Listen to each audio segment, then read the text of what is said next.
जपथावो तोर नाम गुरु इहि मोर काम।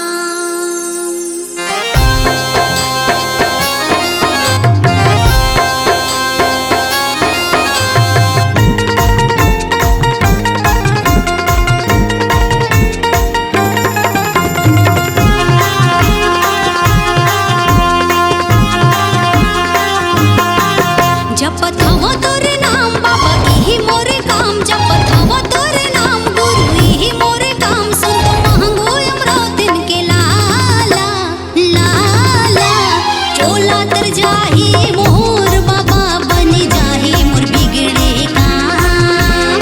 चोला तर जाही मोर गुरु बनी जाही मोर बिगड़े काम। जपथावो तोर नाम बाबा इहि मोर काम। जपथावो तोर नाम गुरु इहि मोर काम। सुन तो महंगो अमरावतिन के लाला लाला चोला तर जाही मोर बाबा बनी जाही मोर बिगड़े काम।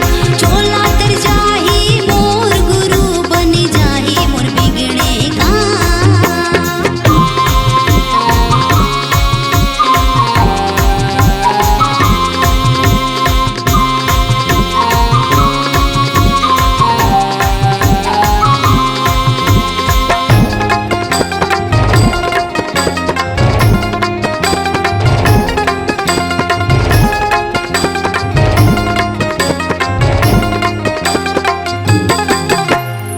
सांप बिच्छू बाघ भालू कर कर रखे वारिगा।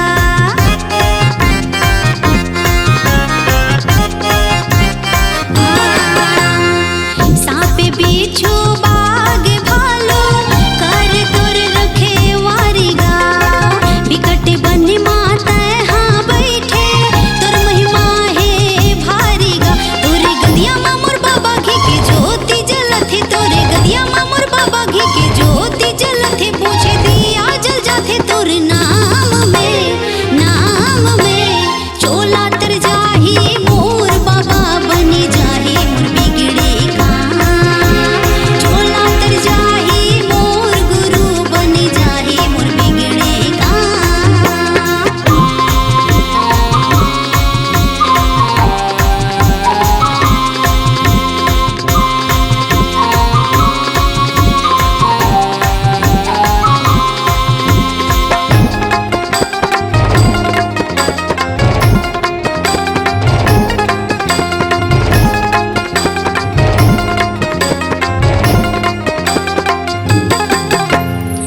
बारह गाड़ के लकड़ी जलाए सतल पाए बर्तन लत पाए।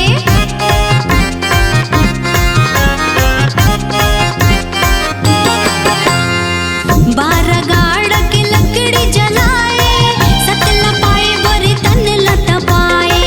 गंगा जमुना तीर बेनी तीनों बहिनी तोरे दर्शन ला पाए। गंगा मैया घासी बाबा तोरे चरण पखारे। गंगा मैया घासी बाबा तोरे चरण पखारे। चारों डाहर छागे सके नाम हा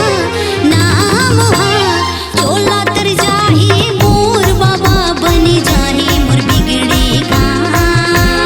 चोला तर जाही मोर गुरु बनी जाही मोर बिगड़े काम। जपथावो तोर नाम बाबा इहि मोर काम। जपथावो तोर नाम गुरु इहि मोर काम। सुन तो महंगो अमरावतिन के लाला लाला चोला तर जा